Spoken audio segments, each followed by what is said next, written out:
Hello students, how are you? कैसे हैं आप लोग? बिल्कुल ठीक। अभी आपने देखा कि जो न्यूटन्स फर्स्ट लॉ है, प्रीवियस क्लास में देखा आपने, बहुत ही अच्छे से उसको ध्यान से सुना, आपने उस पर बड़ा ही पेशेंस रखा और आपने देखा कि न्यूटन्स का जो फर्स्ट लॉ है वो फोर्स को डिफाइन करता है, क्वालिटेटिवली डिफाइन करता है। ओके, वो ये नहीं बताता कितने न्यूटन का फोर्स अप्लाई करो, लेकिन ये बताता है कि हाँ, फोर्स वो एक्सटर्नल एजेंट है जो किसी बॉडी पर अप्लाई किया जाए तो उस बॉडी की स्टेट चेंज हो सकती है, ये जरूर बताता है। ओके, तो आप ये कह सकते हो कि Newton's first law defines the force theoretically, या Newton's first law defines the force qualitatively. तो जब भी कोई चीज़ हम थ्योरेटिकल बताएं तो उसको क्वालिटेटिवली बोलते हैं, जब भी उसको हम न्यूमेरिकली बताएं तो उसको क्वांटिटेटिवली बोलते हैं। अब न्यूटन साहब ने अपना सेकंड ला दिया। क्या दिया? सेकंड ला दिया। चलो देखें कि इनको सेकंड ला का क्ल्यू कहाँ से मिला, इनको आइडिया कहाँ से मिला, इनको ये नोशन कहाँ से मिला, कॉन्सेप्ट कहाँ से मिला कि सेकंड ला दें, सेकंड ला क्या होता है। ठीक ना, जो है आप बहुत ध्यान से सुनेंगे। ध्यान से सुनने के बाद आप जो है चैनल को सब्सक्राइब जरूर करेंगे। आप करते जरूर हैं, ये तो मुझे बड़ा पक्का आप लोगों पर फेथ है। आप चैनल को सब्सक्राइब करेंगे, वहाँ कमेंट बॉक्स में अपना कमेंट लिखेंगे और जो आप इम्प्रूवमेंट चाहते हैं वीडियो के विषय में, क्लास के विषय में, वो ज़रूर बताएंगे, जिससे मैं आपकी रिक्वायरमेंट को फुलफिल कर सकूं फिजिक्स में और आप आने वाले समय के टॉपर बने। ओके, चलो देखते हैं न्यूटन सेकंड लॉ को। हेडिंग है Newton second law of motion. क्या है? Newton second law of motion. कब की बात है? 1686 की बात है भाई, बहुत पुरानी बात है। 1686 की बात है, आज की नहीं बात है। आज 2020 चल रहा है, ठीक ना? तो न्यूटन साहब आज के तो है नहीं, ठीक ना? हाँ, ये तो ये 1642 के, ठीक ना, और ला दिया 1686 में, तो तब की बात है। चलो देखते हैं तब की बात क्या बताया इन्होंने। तो इनको क्ल्यू कहाँ से मिला? हम पहले स्टेप 2 का डिस्कशन करते हैं। स्टेप 2 का डिस्कशन करते हैं कि इनको क्ल्यू कहाँ से मिला सेकंड लॉ का। जरा देखिए, स्टेप 2 में हम दो डायग्राम के थ्रू ये डिस्कशन आपका स्टार्ट करते हैं। दो डायग्राम के थ्रू ये डिस्कशन आपका स्टार्ट करते हैं। ओके, चलो देखते हैं। पहला डायग्राम ये है आपका और दूसरा डायग्राम ये है। दोनों से कुछ क्वेश्चन मैं आपसे पूछूंगा, आप उसका आंसर बताएंगे, जरूर बताएंगे। मैं जानता हूँ सभी लोग, सभी के चेहरे को देखने से ऐसा लगता है कि आप कुछ बनना चाहते हैं, आप कुछ आगे बढ़ना चाहते हैं। आप में से कई बच्चे हैं जिनमें वो आर्मी ऑफिसर बनना चाहते हैं, आप में से कई है IITian बनना चाहते हैं, आप में से कई हैं जो नीट क्वालिफाई करके डॉक्टर बनना चाहते हैं, आप में से कई EDM SDM बनना चाहते हैं, आप में कई प्रोफेसर बनना चाहते हैं, आप में कई साइंटिस्ट बनना चाहते हैं, ठीक ना? आप में कई जो है वो डिफरेंट करियर्स में जाना चाहते हैं, मैं जानता हूँ, ठीक ना? और उसी के लिए मैं ये आपकी हेल्प कर रहा हूँ कि हाँ, आप अपनी मंजिल को आसानी से पा जाएं। चलो देखते हैं स्टेप सेकंड में इनको क्ल्यू कहाँ से मिला न्यूटन साहब को।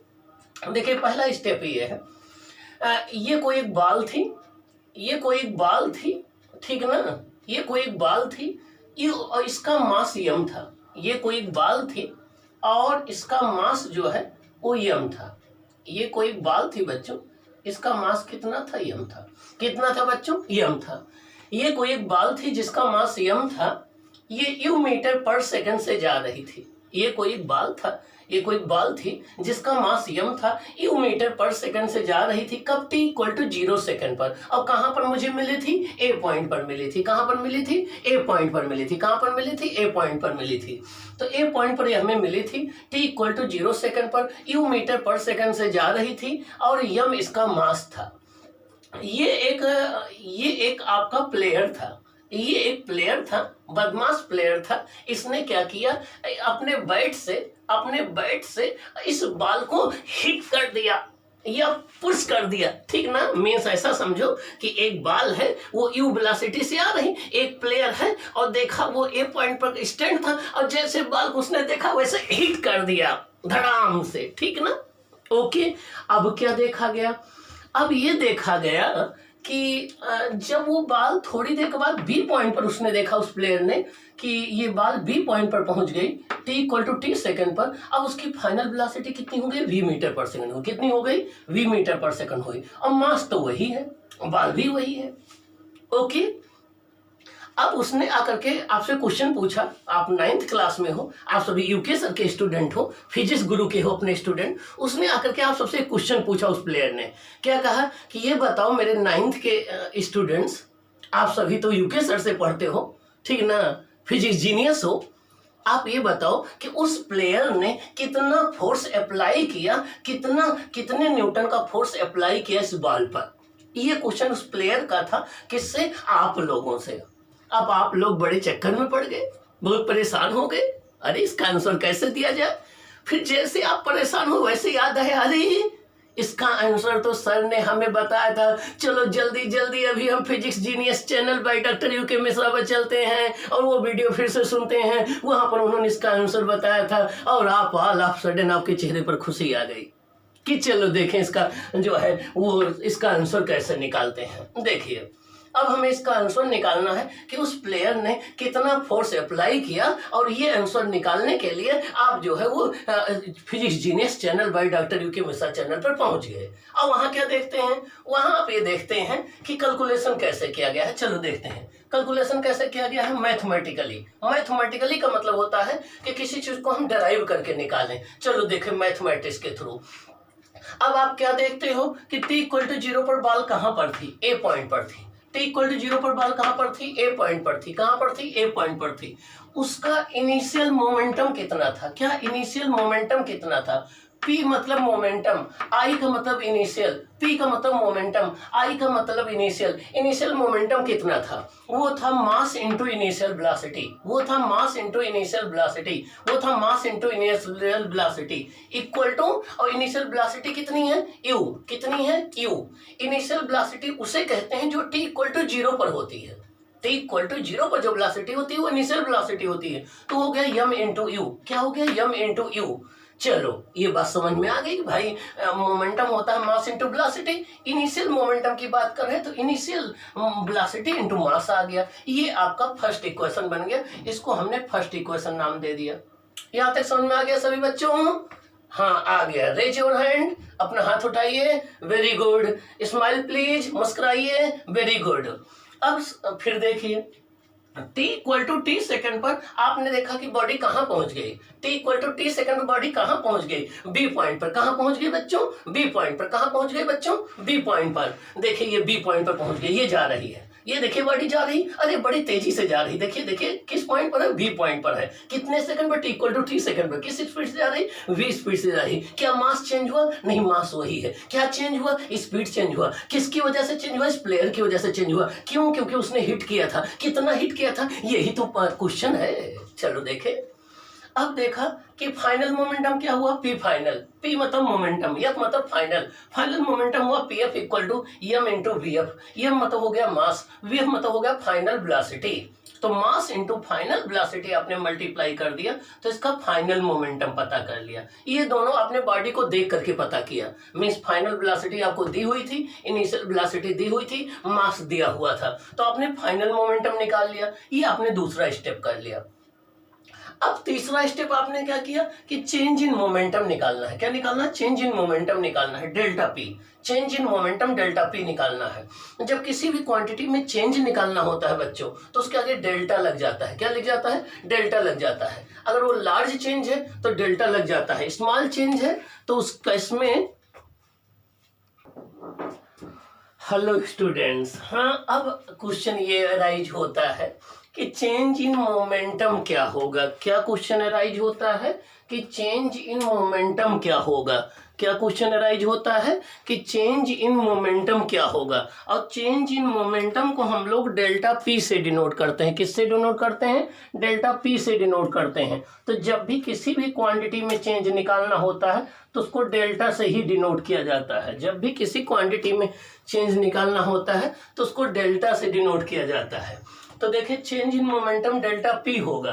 डेल्टा पी इक्वल टू हो जाएगा P final minus P initial. P final हो जाएगा मास इंटू फाइनल वेलोसिटी, और P इनिशियल हो जाएगा मास इंटू इनिशियल वेलोसिटी, तो ये हो जाएगा m into V minus m into U हो जाएगा। तो यहाँ से हो जाएगा delta P equal to M V minus U हो जाएगा, delta P equal to m into V minus U हो जाएगा। अब यहां तक तो आ गया चेंज इन मोमेंटम, क्या आ गया, चेंज इन मोमेंटम। अब अगला क्वेश्चन ये उठता है कि rate of change of momentum क्या होगा, क्या rate of change of momentum क्या होगा। जब भी बच्चों रेट की बात आती है तो आप उसको टाइम से डिवाइड करोगे, ठीक है ना। फिजिक्स में बात कर रहा हूँ, वो कॉमन लैंग्वेज में नहीं कि आप किस रेट से पोटैटो मिल रही, किस रेट से टोमेटो, वो नहीं। जब भी फिजिक्स में हम रेट की बात करते हैं तो उस क्वांटिटी के चेंज को टाइम के रेस्पेक्ट में बात करते हैं। किसके रेस्पेक्ट में बात करते हैं, टाइम के रेस्पेक्ट में, कि कितने टाइम के साथ कितना चेंज हुआ। तो देखिए rate of change of momentum की बात करोगे तो delta P upon delta T आ जाएगा, क्या आ जाएगा, delta P upon delta T आ जाएगा, क्या आ जाएगा, delta P upon delta T आ जाएगा। और ये आ जाएगा M into V minus U upon delta T, V minus U upon delta T आ जाएगा। अब जरा आप सोचिए, मौसम वाले चैप्टर में जाइए आप लोग, v minus U upon delta T को मैंने क्या बताया था, हम लोगों ने क्या डिस्कस किया था, rate of change of velocity को क्या कहते हैं, एक्सेलरेशन, क्या कहते हैं, acceleration. Very good student, acceleration बोलते हैं, क्या बोलते हैं, एक्सेलरेशन। तो ये क्या आ जाएगा, delta P upon delta T equal to M into A, M into A, और यम ए क्या होता है, माँ, यम ए मतलब माँ इक्वल टू फादर, तो हो जाएगा यफ नेट, क्या हो जाएगा, यफ नेट, क्या हो जाएगा, यफ नेट। तो देखिए ये आपको फोर्स पता लग गया। अब पता लग गया कि इस प्लेयर ने कितने फोर्स से इसको हिट किया था। अब आपको ये पता लग गया कि कितने फोर्स से इस प्लेयर ने इसको हिट किया था, आपको ये बात पता लग गई। तो इस प्लेयर ने इतने फोर्स से इसको हिट किया था। तो इस फोर्स को कैलकुलेट करने के लिए आप क्या करिए, मास ले लीजिए बाल का, और इसकी फाइनल वेलोसिटी ले लीजिए, और इसकी इनिशियल वेलोसिटी ले लीजिए, दोनों को माइनस करके और टाइम से डिवाइड कर दीजिए, तो पता लग जाएगा इस प्लेयर ने कितने न्यूटन का फोर्स अप्लाई किया। यही है न्यूटन सेकंड लॉ, यही है न्यूटन सेकंड लॉ, यही है न्यूटन सेकंड लॉ। ये क्या है, rate of change of momentum है। ये क्या है, नेट एक्सटर्नल फोर्स है। ये नेट फोर्स का मतलब ये हो गया कि उस बॉडी पर जितने भी फोर्सेज लग रहे हैं सबका आप रिजल्टेंट निकाल लो तो वो नेट फोर्स कहलाता है। तो ये rate of change of momentum net force के इक्वल हो गया। और ये बराबर किसके है, मास इंटू एक्सेलरेशन, किसके है, मास इंटू एक्सेलरेशन, किसके बराबर है, मास इंटू एक्सेलरेशन। तो अब आपको एक नई बात पता लग गई कि किसी बॉडी का rate of change of momentum उस बॉडी पर अप्लाई किए गए नेट एक्सटर्नल फोर्स के बराबर होता है। नेट का मतलब हो गया कि जितने फोर्सेज लग रहे हैं सबका रिजल्टेंट या टोटल निकाल लो उनकी डायरेक्शन देख करके।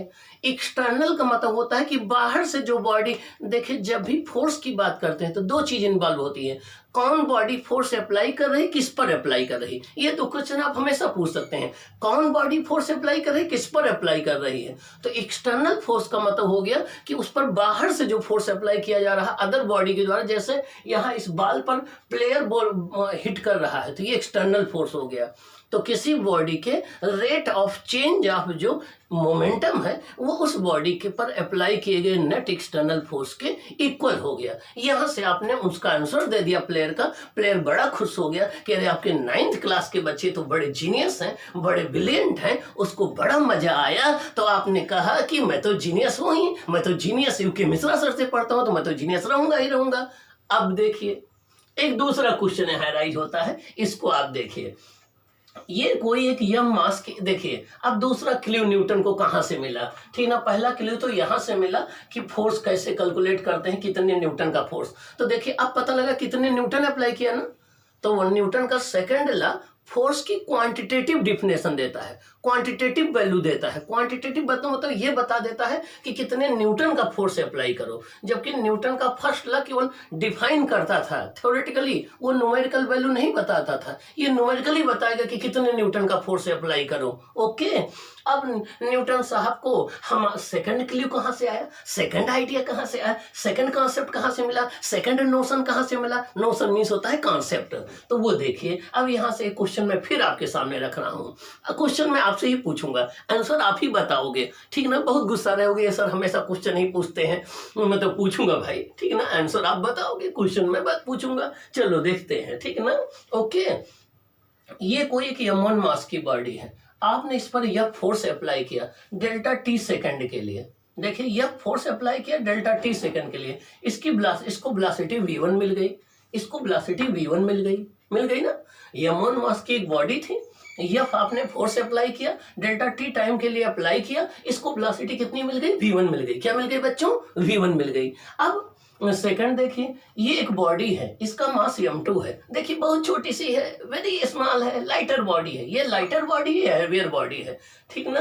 ये एक m2 मास की बॉडी है, उतना ही फोर्स इस पर भी अप्लाई किया, जितना ऊपर अप्लाई किया था आपने, वही सेम मैग्नीट्यूड का फोर्स यहाँ भी अप्लाई किया आपने, उतने ही टाइम के अप्लाई किया डेल्टा टी सेकंड के लिए। इसको वेलोसिटी v2 मिली। क्या मिली, वेलोसिटी v2 मिली। अब आप देखिए, delta P upon delta T F होता है, तो डेल्टा पी इक्वल टू हो जाएगा, इसको इधर ले जाइए, मल्टीप्लाई हो जाएगा, एफ इंटू डेल्टा टी हो जाएगा ना। Delta P upon delta T F होता है, तो डेल्टा पी क्या हो जाएगा, एफ इंटू डेल्टा टी आ जाएगा, ये दोनों मल्टीप्लाई हो जाएंगे। तो delta P one equal to, अब देखिए एफ दोनों पर सेम आपने अप्लाई किया है ना, जितना पहली बॉडी पर अप्लाई किया है उतना ही दूसरी बॉडी पर अप्लाई किया है। डेल्टा टी दोनों का सेम है ना, तो दोनों का चेंज इन मोमेंटम क्या होगा, सेम होगा ना। चेंज इन मोमेंटम दोनों का सेम होगा ना, देखिए सेम है ना, चेंज इन मोमेंटम सेम है ना। लेकिन वेलोसिटी के विषय में क्या कहोगे, क्या दोनों को सेम वेलोसिटी मिलेगी, क्या v1 इक्वल टू v2 होगी। सोचो, थिंक, कंटेम्पलेट, पॉन्डर, होगी, नहीं होगी। वेरी गुड, नहीं होगी। यही मेन कॉन्सेप्ट है। मतलब आपने same force same time interval के लिए अप्लाई किया, जब दो डिफरेंट मास की बॉडी पर सेम फोर्स सेम टाइम के लिए जब अप्लाई किया दो डिफरेंट बॉडी के मास की बॉडी पर, तो उनमें चेंज इन मोमेंटम तो सेम आया, चेंज इन मोमेंटम तो सेम आया, लेकिन जो लाइटर बॉडी थी उसको वेलोसिटी ज्यादा मिली, जो हैवियर बॉडी थी उसको वेलोसिटी कम मिली। आखिर ऐसा क्यों हुआ, ठीक ना। जो मतलब आपने same force same time interval के लिए डिफरेंट बॉडी पे अप्लाई किया, तो जो हैवियर बॉडी थी उसको वेलोसिटी कम मिली, जो लाइटर बॉडी थी उसको वेलोसिटी ज्यादा मिली, जबकि फोर्स दोनों पर सेम है, टाइम इंटरवल दोनों का सेम है, चेंज इन मोमेंटम दोनों का सेम है। तो यहाँ से क्लू जो है वो न्यूटन साहब को मिला कि नहीं, जो delta rate of change of momentum है वो फोर्स के इक्वल होता है। यहाँ से उनको ये क्लू मिली, ठीक ना, यहाँ से एक क्लू मिली। अब हम न्यूटन के सेकंड लॉ को चलो थ्योरेटिकली डिफाइन करते हैं। क्या थ्योरेटिकली डिफाइन करते हैं, एग्जाम में आएगा तो इसका स्टेटमेंट कैसे लिखोगे, क्या एग्जाम में आएगा तो स्टेटमेंट कैसे लिखोगे, ये स्टेटमेंट में बताने जा रहा हूँ, ठीक ना। अब स्टेटमेंट में दो बातें आएंगी, पहले मैं समझा दूं आपको तब स्टेटमेंट बोलूँ। इधर देखिए, ये है rate of change of momentum, ये क्या है, rate of change of momentum है, ठीक ना। इसकी डायरेक्शन वही होगी जो इसकी होगी, इसकी डायरेक्शन वही होगी जो इसकी होगी। अब चलिए देखिए स्टेटमेंट क्या है न्यूटन सेकंड लॉ का। देखिए सेकंड लॉ का स्टेटमेंट है, the rate of change of momentum, the rate of change of momentum of a body, the rate of change of momentum of a body is directly proportional to the net applied external force, is directly proportional to the net applied external force and it takes place in the direction of force। देखिए इसका मतलब क्या हुआ, the rate of change of momentum of a body is directly proportional to the net applied external force on the body and it takes place and the change take place in the direction of force। फिर से सुन लो, the rate of change of momentum of a body is directly proportional to the net applied external force on the body and the change in momentum takes place in the direction of force। ये इनका statement है। ये क्या है? Statement है। अब इसको जरा हम एनालाइज करें, इसका चीर फाड़ करें, थोड़ा इन्वेस्टिगेशन करें, तो चलो देखें इसमें दो बातें निकल करके आती हैं। देखिए इसमें दो बातें निकल कर आती हैं। पहली बात तो ये कि rate of change of momentum force के डायरेक्टली प्रोपोर्शनल में होता है। देखिए delta P upon delta T proportional F होता है, delta P upon delta T proportional F होता है। और दूसरी बात क्या आती है कि delta P upon delta T मतलब चेंज इन मोमेंटम की डायरेक्शन वही होती है जो फोर्स की होती है। चेंज इन मोमेंटम की डायरेक्शन वही होती है जो फोर्स की होती है। तो दो बातें यहाँ से पता लगती हैं, एक कि delta P upon delta T F के प्रोपोर्शनल में होगा, दूसरा ये पता लगता है कि delta P upon delta T की वही डायरेक्शन होगी जो एफ की होगी। इसका मतलब क्या हुआ कि अगर rate of change of momentum ज्यादा होगा तो फोर्स ज्यादा होगा, rate of change of momentum कम होगा तो फोर्स कम होगा। मींस किसी बॉडी का मोमेंटम जो है कम टाइम में ज्यादा चेंज हो रहा है तो उस पर फोर्स ज्यादा एग्जर्ट हो रहा होगा। अगर उसमें मोमेंटम में चेंज जो है कम हो रहा है तो फोर्स कम उस पर अप्लाई हो रहा होगा। ओके, दूसरी बात, जिस डायरेक्शन में मोमेंटम उसी डायरेक्शन में चेंज हो रहा होगा जिस डायरेक्शन में नेट फोर्स लग रहा होगा बॉडी पर। तो फर्स्ट लॉ के दो पार्ट हम कर सकते हैं। पहला ये कि किसी बॉडी के का rate of change of momentum उस पर अप्लाई किए गए फोर्स के डायरेक्टली प्रोपोर्शनल में है, मींस फोर्स ज़्यादा होगा तो rate of change of momentum ज़्यादा होगा, फोर्स कम होगा तो rate of change of momentum कम होगा। दूसरा हम ये कह सकते हैं कि rate of change of momentum की वही डायरेक्शन होगी जो फोर्स की होगी। क्या होगी? जो फोर्स की होगी। क्या होगी? जो फोर्स की होगी। तो ये दूसरा कंक्लूजन हम निकाल सकते हैं। ठीक ना, ये रहा। तो जब एग्जाम में आएगा तो आप ये स्टेटमेंट लिखेंगे और उसके बाद ये मैथमेटिकली इसको ये वाला डायग्राम बना के ये मैथमेटिकली इसको डिराइव कर देंगे। ये डायग्राम बना करके मैथमेटिकली इसको डिराइव कर देंगे। ये रहा न्यूटन सेकंड लॉ का। अब इसमें कुछ इंपॉर्टेंट पॉइंट हैं उनको हम डिस्कस करेंगे। सेकंड लॉ के क्या कुछ इंपॉर्टेंट पॉइंट है उनको हम न्यूटन सेकंड लॉ के डिस्कस करेंगे। चलो देखते हैं क्या इंपॉर्टेंट पॉइंट है।